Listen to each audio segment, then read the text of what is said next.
Happy Valentine's Day. Are you treating your special guy, gal, or pal to a candlelit dinner tonight? Staying cozy by the fire or going out to paint the town red? No sweat if you're flying solo tonight though, because I've got a story that's going to make you forget all about the Lonely Hearts Club. It's the story of a Valentine's Day in 1929, where Chicago, the Windy City, was painted a different shade of red for the holidays, blood red. 7 of the city's most infamous gangsters were cut down in the St. Valentine's Day massacre and left to bleed where they fell. Word on the street was that it was a mob-ordered hit job. Others weren't so sure. But the tale doesn't end with the fall of those men. Oh no. Because there's talk that the very bricks of that little bootlegging rendezvous now echo with the tormented cries of those victims and the gunshots that ended their lives.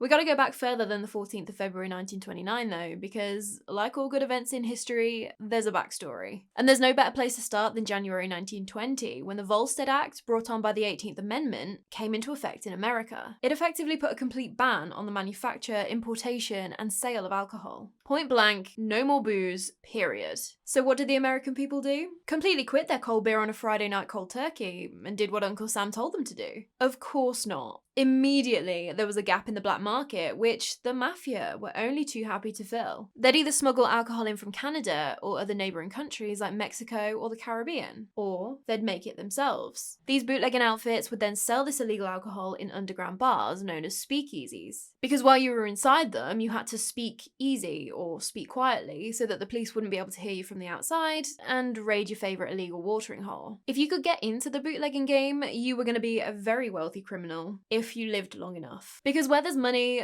there's competition. And where there's competition, especially when it comes to the illegal sale of alcohol in dry America, there's going to be someone prepared to shoot you with a Tommy gun for your turf. The epicenter of these bootlegging operations was Chicago, so competition was incredibly fierce in the town, you could say. But there was an eager young mobster that had just moved to Chicago from New York and was looking to make a name for himself. Al Capone. He'd been invited out by a member of the Colosimo mob, led by a guy called Big Jim Colosimo. And he was going to be a bartender and a bouncer for their newly opened brothel. The underground bootlegging scene was just kicking off, and these were excellent growth industries that were just there for the taking for entrepreneurial mobsters. But not Big Jim Colosimo. He was not interested in getting into the bootlegging scene at all. The other members of his organization were not happy about his decision. So in May of 1920, Big Jim Colosimo, the leader of the Chicago South Side outfit, was taken out, which may or may not have had anything to do with Al Capone pulling the trigger himself. A guy called Johnny Torrio took over the operation and Capone became his right-hand man. And they dived headfirst into bootlegging and carving out their territory in Chicago. Of course, there were other gangs that were doing the exact same thing in the city, including the North Side Gang, led by a guy called Dino Banyan. The competition was getting super nasty between the two sides and eventually ended up with Torrio ordering O'Banion to be killed on the 10th of November 1924. But like with all of these different gangs, when one boss is killed, there is always someone else waiting in the wings to be called up, ready to retaliate. So it was one of Dino Banyan's close friends, Jaime Weiss, who was next to lead the Northside Gang, backed by 2 guys called Vincent Drucci and George Bugs Moran. In January 1925, that retaliation came. Torrio was shot several times, and while he survived, he decided he'd had enough of gangland life. It was all fun and games while you're making money, but less so when you're getting holes punched into you with bullets, you know? So he handed the keys to the Southside Kingdom to 26-year-old Al Capone, who was more than ready to make the Southside organization the only outfit in Chicago. His bootlegging network extended all the way to Canada, and he wanted to make the most of all this hard work. If you were a speakeasy that refused to buy your liquor from Capone, that he'd gone to all of the trouble of illegally smuggling it in from who knows where to keep your patrons refreshed, it was more than likely that your fine establishment would be met with a pretty explosive end, because the Southside Gang would bomb you if that wasn't clear enough. But he still had outward appearances to keep up, so he had legitimate businesses. He'd make huge charity donations and even opened up soup kitchens in the city to try and keep politicians and the general public on side.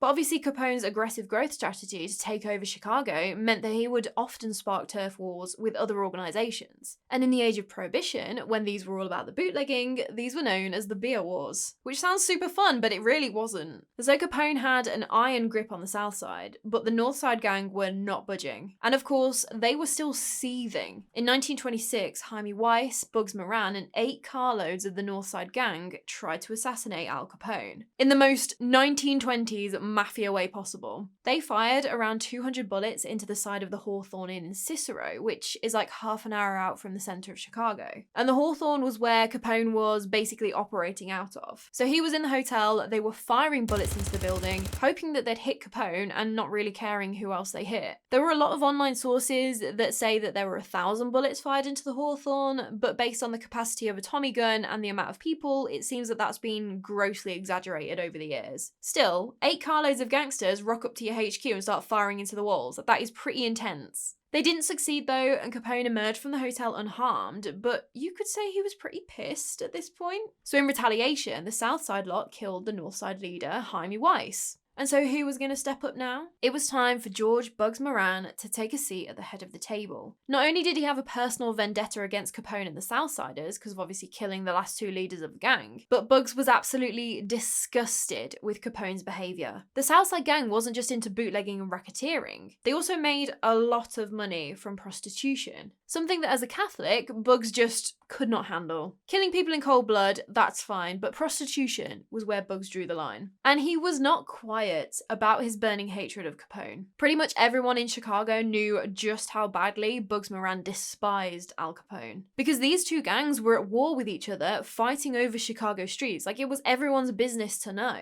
And it was all about to boil over. Because now we're at the 14th of February, 1929. On the north side of the city, 7 of Moran's men pulled up to go inside the SMC Cartage Company garage on North Clark Street. It said that they were supposedly there to receive a shipment of smuggled whiskey from Canada. So there was a guy called Johnny May. He was hired by Bugs Moran as a car mechanic, but he was a former safecracker, so he wasn't exactly squeaky clean. He was also the only one in overalls, as you would expect being the mechanic. The other 6 men were dressed in their power suits, ready for a day of business. They were Frank and Peter Gusenberg, who were obviously brothers and worked as enforcers for the organisation. They were the muscle, the goons. They would be the ones dealing out the damage if things went south. James Clark, whose real name was Albert Kecelik, was Bugs's right-hand man and his brother-in-law as well. He was also not a nice man. He was a convicted armed robber and rumoured to have killed a few people too. Adam Heyer, he was the gang's accountant and he was pretty good at embezzling too. I'm gonna guess not off the gang. That would have been a really dumb thing to do, but maybe off other businesses that the gang was involved in. I don't know. I'm assuming. Albert Weinshank, he was a nightclub owner and also managed a few of the cleaning businesses that Moran had. You know, those legitimate businesses that made Bugs and the gang legitimate businessmen. And an optometrist named Reinhard H. Schwimmer. Gotta keep the gang's eyesight in tip-top so that they don't miss a shot, right? Actually, it seemed like this guy was just looking for a little bit of excitement in his life, so he would gamble with them and kind of just hang around and be an associate. Johnny May, the safecracker's dog Highball, was also at the garage that morning, tied to a bumper of a beer truck. The group were waiting for Bugs to arrive, as he was supposed to be there for the deal. He was just running a little bit late. At about 10:30 in the morning, 2 cars pull up to the garage. In one car, there was 2 men in police uniforms, and they went into the main entrance. And the other 2 men from the other car went around and covered the rear. Moments later, the neighbours thought that they heard like popping noises, like an engine backfiring. But what they were actually hearing was the brutal massacre of those 7 men associated with Bugs Moran. They'd been lined up against the wall and murdered execution style. The killers then got into their cars and drove away. And it seems like those cars were a 1926 Peerless and a 1927 Cadillac touring car, as both of these cars were found cut up and burned out later on. Almost like someone was trying to get rid of some incriminating evidence. Made especially more damning when a notebook belonging to Al Weinshank, the nightclub owner, was found in one of the burned out cars. Once the shooters had gone, one of the neighbours who lived close to the garage went to go and see what had just cracked off. Possibly because of all the engine misfiring noises, or because Johnny's dog was just going absolutely nuts in the garage and no one seemed to be doing anything about it. He opened the doors of the SMC Cartage Company garage onto a bloodbath. Literally, the concrete floor was covered in blood and it was running down into a drain.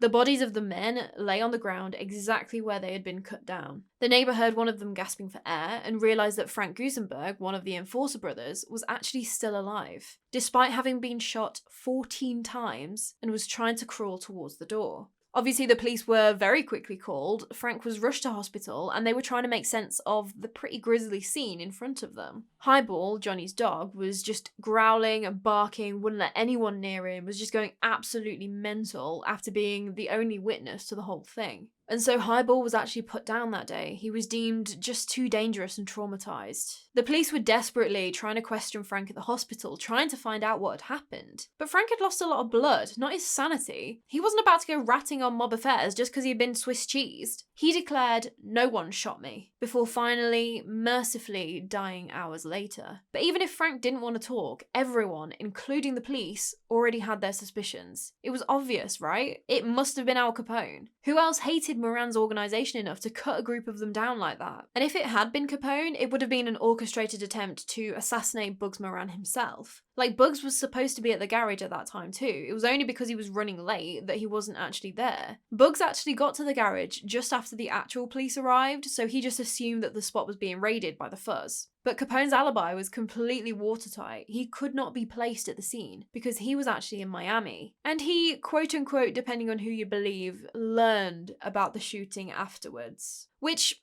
you couldn't cross a street in Chicago without Capone's eyes and ears knowing about it, so I do not believe that for a second. So he may have had this airtight alibi that he wasn't at the scene, but that didn't really matter in the court of public opinion, and most likely in police opinion too. The photos of the massacre were actually printed in the newspapers and just became like the visual representation of how bad the gangland war between the North and the South in Chicago had become. So the top theory about what had actually gone down that morning was that a guy called Jack McGurn, who was one of Capone's top enforcers, lured the Moran guys into the garage by setting them up. McGurn told them that they could get in on a stolen shipment of whiskey that would have made the Northside gang very rich. In reality, it was just a ruse to get at Bugs Moran, but the hit had been completely fluffed. And so they killed all of Moran's men, mistakenly thinking that Bugs was actually amongst them, when in reality he was running late. Even if this theory was the case though, and helped to wipe out the biggest opposition to Capone in Chicago at the time, it still marked the beginning of the end of the bootlegging heyday for the Southsiders, as Capone became public enemy number one. No amount of charitable donations and soup kitchens were going to change people's minds about the big Southside Don now. Some other people speculated though that maybe it was a police operation. I mean, there were apparently 2 shooters dressed in police uniforms. But the police obviously didn't like that theory, so they didn't look into it with any seriousness. Or was Moran himself responsible? Had the guys in the garage crossed him and he needed to send a message? And he was conveniently late, just late enough to miss the shooting. But that just doesn't sit right. Moran wouldn't execute all of his main players and pretty much wipe his own gang out, because the Northside gang never actually recovered after the massacre. And it was effectively the end of Moran's mobster career. No one was ever going to take him seriously again in the Chicago underworld. Like, mate, your organization got gunned down in one go and you weren't even there. What the hell are you going to do about it if we decide to move in on your turf? Another theory was that it was the whiskey deal that had gone all wrong. Like, maybe they'd screwed someone over on payment or something. And this carried on, like the theories kept on coming out because everyone had an opinion on what could have happened. Was it other mobsters? Was it politicians? Was it a business partner that had been cut out of the deal? We knew that it wasn't a robbery gone wrong because the guys still had thousands of dollars in their pockets. They'd just been cut down and left there. So they didn't make much progress initially with the investigation, and a month later, a new president was sworn in, Herbert Hoover. And he was there to make a statement. He wanted to make this big, grand gesture to clean up America and get it back to the good old days, you know? Organised crime was out of hand. Innocent civilians were getting caught in the crossfire of aggressive turf wars, and it had to stop. And Capone was to America what Fat Tony was to Springfield. You know, he was like outwardly portraying this image of a legitimate businessman. But literally everyone knows that your legitimate business is actually the mafia, and you've probably killed a lot of people. So Hoover wanted to take Capone down. He ordered prosecutors to go after him, get Capone locked up, just find the evidence, make it happen. I don't care how, get him off the streets. In December 1929, a bank robber called Fred Burke was found with a stash of weapons, including 2 machine guns that were used in the St. Valentine's Day massacre. Literally a smoking gun to tie the shooting to somebody, right? Yay? Apparently not. He was never charged with the crime, and as far as we know, the police may never have even questioned him about it. He died in prison, serving a sentence for a different murder. It's not a safe time to be alive in mafia-controlled Chicago in the 20s. Nothing else happened. The police came no closer to solving the actual case of the massacre. In 1931, Hoover got what he wanted, and Capone was put away on tax evasion charges, with a sentence of 11 years, but no mention of the St. Valentine's Day massacre. In December 1933, Prohibition was repealed, so the smuggling of alcohol just wasn't lucrative to the mafia anymore. Don't worry though, the prostitution, gambling, and general fraudulent business activity would plug the hole, I'm sure. In 1935, another bank robber, Byron Bolton, actually went to the police about the massacre. He claimed that he knew exactly who had shot Moran's men, and he knew that because he was the lookout for the job. He'd given the signal to the shooters when he saw Albert Weinshank and mistook him for Bugs Moran. So there you go, he's there saying that it was a hit meant for Bugs. Byron went on to name Fred Berg, remember that guy that was found with the murder weapons, and 4 other men. But by 1935, there were only 2 men out of the ones that he had named that were still alive, and 1 had an alibi. Dangerous time to be alive, and a dangerous line of work.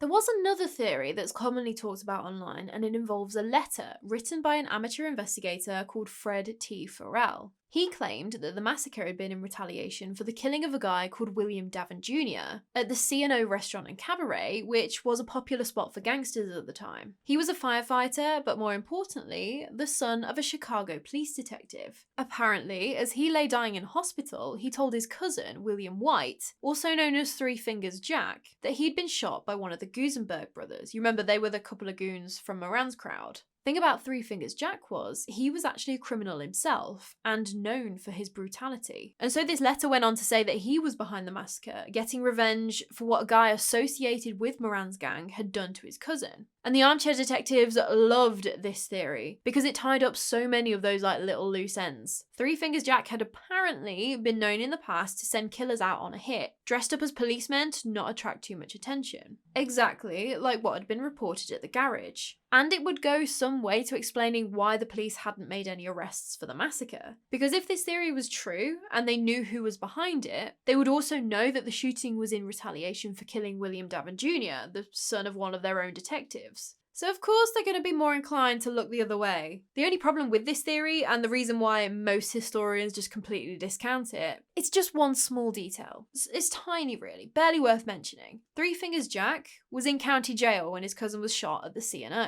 And while William Davin didn't die immediately, he was on his deathbed in the hospital for an entire month before he died of his injuries. Not really in a good enough state to go and visit his cousin in jail to tell him what had happened, right? But it gets better. Even if somehow Three Fingers Jack had been told about what happened, which I assume he probably would have been told, but most definitely not from Davin himself, he was also still in county jail on the 14th of February 1929. Could not have been at the garage during the shooting. And there's even been some other bits that have been discounted from that theory as well. Three Fingers Jack wasn't actually a gangster at that point. He was a stick-up man. He did bank robberies. The newspapers at the time do not tie him to any sort of organised crime, so the likelihood that he sent fake police officers out on a hit is pretty slim. So although everyone's got their own opinion, and a lot of those opinions are that it was most likely Capone putting out a hit on Moran that didn't exactly go to plan, the fact is that no one was ever convicted, and it's still officially an unsolved case.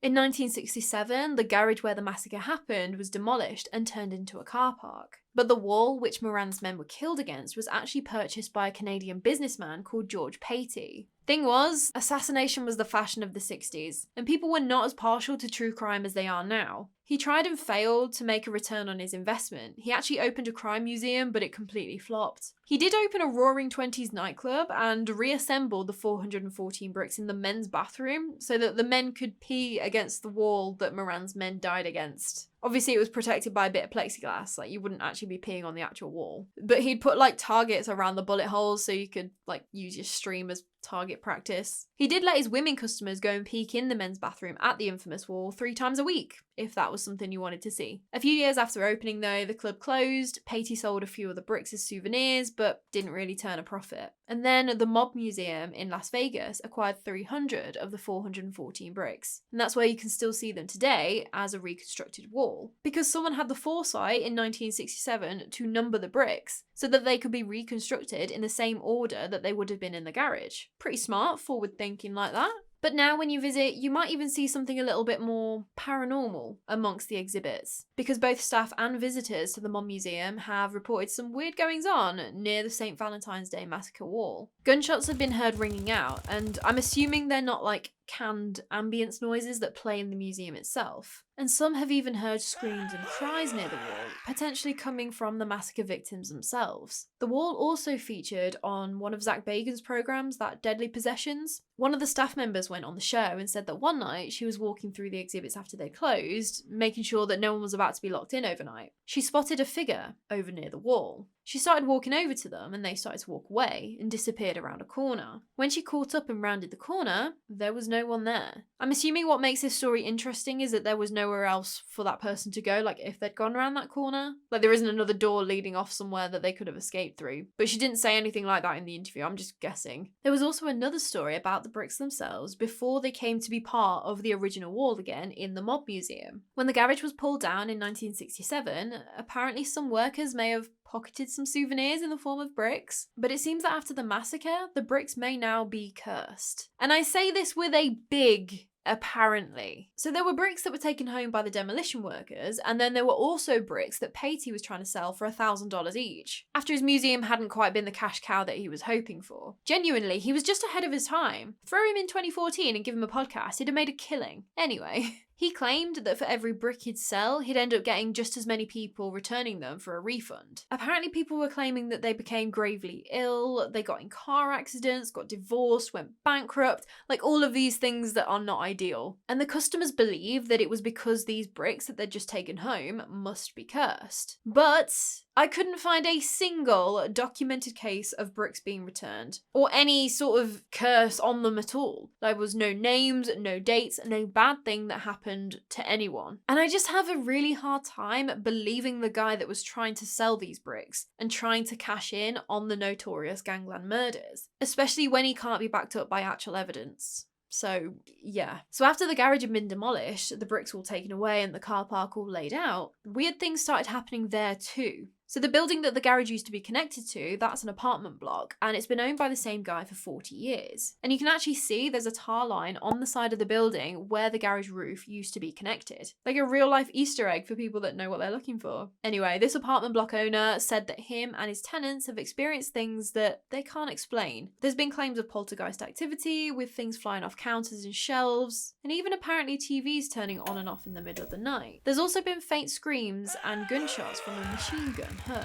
Although I was looking in the comments of one YouTube video, and a lot of people, I think from Chicago, have said in jest that screaming and gunshots may have just been normal city noises that are pretty common. Down in the car park, dogs seem to really pick up on the energy of the place, with owners claiming that their dogs will just start barking, howling, and just generally acting weird near the car park. The city have said that they will never build anything on the lot again. It will just always be a car park or an empty lot. I think to try and kind of downplay the city's mobster past, maybe. But building or not, it's always going to be known as the site of one of the bloodiest mafia hit jobs in history. And it wasn't just the location or the physical items that appear to be haunted by that infamous Valentine's Day in 1929, because it's said that apparently Al Capone himself experienced some unexplained things after the massacre. So later on that year, Capone was sent to the Eastern State Penitentiary for carrying a concealed weapon. As far as prison terms go, he had a decent time of it. Private cell, nicely furnished, allowed to continue to conduct his legitimate business by making phone calls from the warden's office, like, you know, the type. But it wasn't all margaritas on the beach. Apparently, he was being haunted by one of the victims of the St. Valentine's Day massacre, James Clark, who was Bugs Moran's right-hand man and brother-in-law. Apparently, the other inmates would hear Capone late at night, begging Jimmy to leave him alone, go away. But it wasn't just cabin fever from being locked up in prison, though. It carried on happening once Capone was released and was back to conducting business on the outside. More specifically, the Lexington Hotel in Chicago, which Capone claimed as his, like, primary residence kind of thing. Capone's men would be outside his door and they'd hear him again, begging to be left alone, leave me in peace, like all of this. Sometimes it would be so bad that his men would be sure that someone must have broken into his 5th floor suite. So they'd burst in, just to find Capone begging to seemingly thin air, to which he'd then tell them that he's being tormented by the ghost of Jimmy Clark. Like, he was super upfront about it. He was being haunted by a ghost. He actually even reached out to a psychic medium called Alice Britt to try and get rid of this attachment. Now, I know what you're thinking. Is this his guilt playing out? Is subconscious maybe ordering the hit that became one of the most infamous massacres in gangland history? First of all,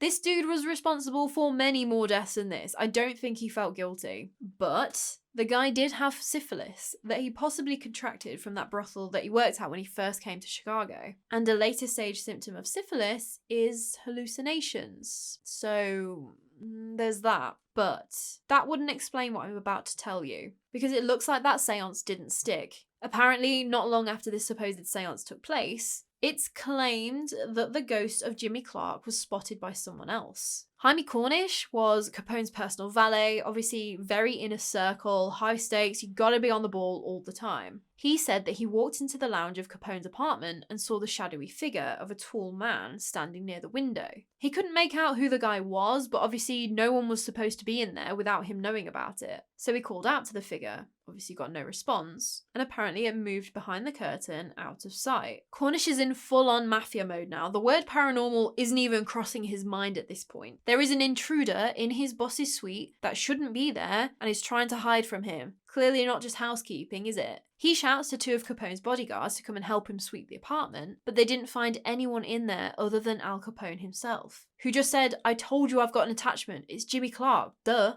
So while the city of 1920s Chicago was alive with the sound of roaring jazz and the clinking of illicit hooch bottles, all that was drowned out by the sounds of Tommy guns settling scores on the 14th of February 1929. It may have marked the beginning of the end for Capone's iron rule and brutal beer wars, but it was just the start for the strange stories of ghostly happenings that are still being experienced to this day. So what do you think? First of all, who killed Bugs Moran's men? Do you believe in the curse of the garage bricks? And have you ever visited the site or the mob museum and experienced anything a bit weird? Tell me everything below. This story, wow, like the twists and turns and connections and theories going on, I could have talked about this for hours, but video editing is a thing, so yeah. But untangling this entire ordeal, it was worse than Game of Thrones. They were dying left and right, zero plot armor. But hopefully you followed along okay, because it is such an interesting story and one I hadn't really looked into in any kind of depth before. But now I am hooked. All of these different gangsters and they all had different like interwoven politics going on. It's just so interesting. And so the massacre itself, I 100% believe it was a hit job gone wrong ordered by Al Capone.